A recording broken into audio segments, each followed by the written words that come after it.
Please get ready for a dictation of exercise number 20 from Progressive Magazine of March 2022. 5 seconds.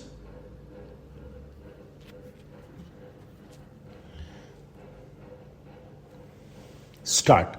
Mr. Vice Chairman, Sir, I rise to support this very simple piece of legislation whereby it is proposed that the Electricity Supply Act should be amended so that power schemes up to Rs 5 crores need not be referred to the Central Electricity Authority for their concurrence. As my friend was just saying, although he did not agree with it in view of the escalation of the cost of inputs since 1948, it was really very necessary, rather essential, that this limit should have been increased. And since this limit is being increased from 1 to Rs 5 crores, I support this bill.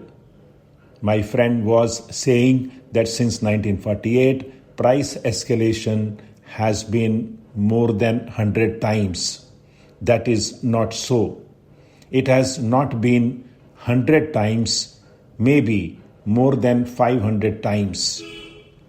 But what I am saying is that it is rather just and right that this section should be amended and schemes up to Rs 5 crores need not be referred to the Central Electricity Authority for concurrence, because that authority also takes a lot of time in examining these schemes.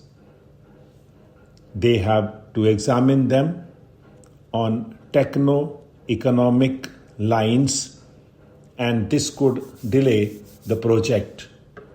So at least up to 5 crores, this delay will be avoided, and this legislation is a welcome move.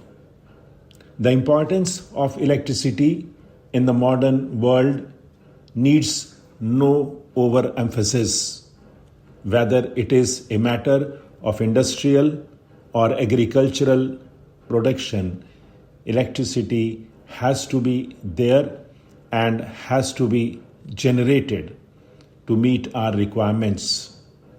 It is indeed not a very happy state of affairs that even today, after 67 years of independence, we have not been able to generate as much electricity as we actually need to run our industries and also to cater to the needs of the farmers and to support to public at large.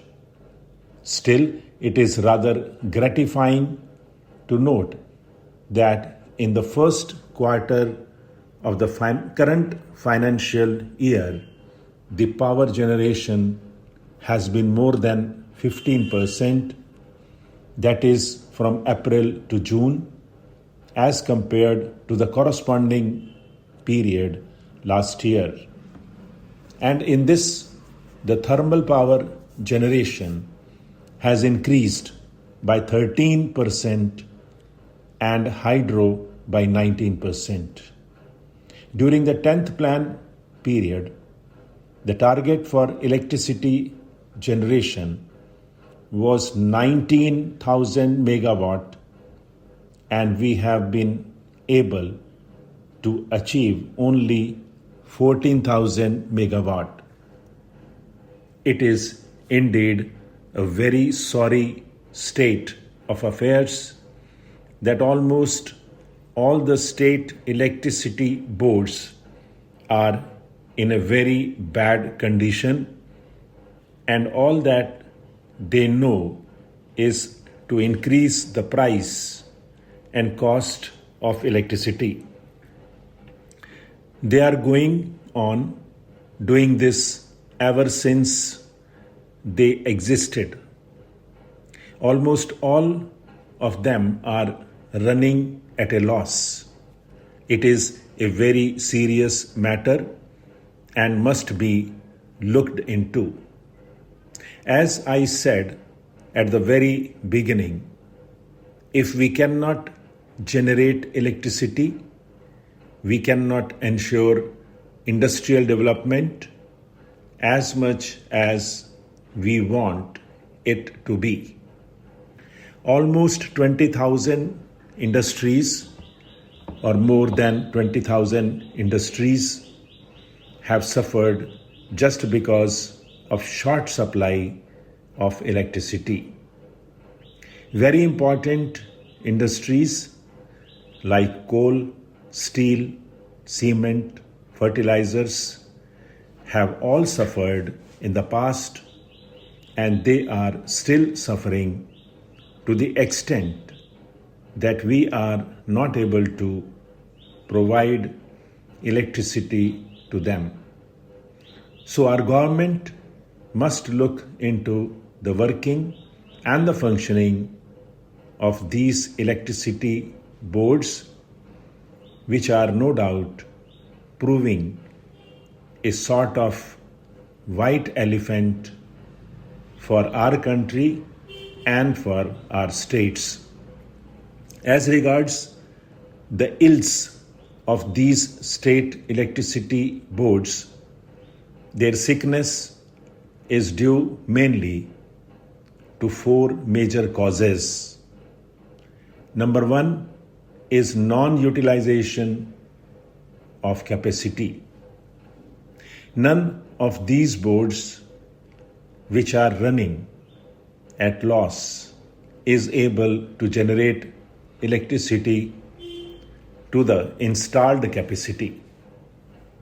Capacity utilization is much less, and this utilization should also be increased. Number two is delay in the implementation of projects. The delay is due to so many factors. Sometimes they do not get turbines from BHEL, and others because of non-availability. Delay may also be because of the delay at the level of the Central Electricity Authority, which is now going to be curbed by this legislation to some extent. Number three is poor financial management. Really, their financial management is very bad, and it must be looked into seriously. The fourth reason is that on public institutions there are heavy arrears. This is the case with all these state electricity boards.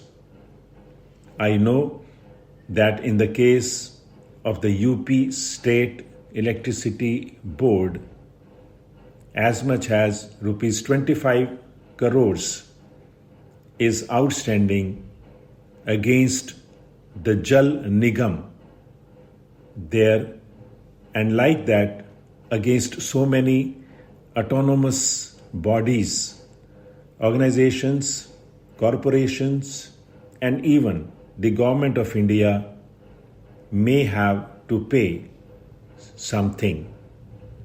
Sir, the situation is that shortage of electricity is supposed to be 8%, while transmission losses are to the tune of 21%. Pilferage is supposed to be of the order of 30%. Our friend was talking about Haryana earlier. In Haryana alone, 20 lakh units are being pilfered in this field. Stop.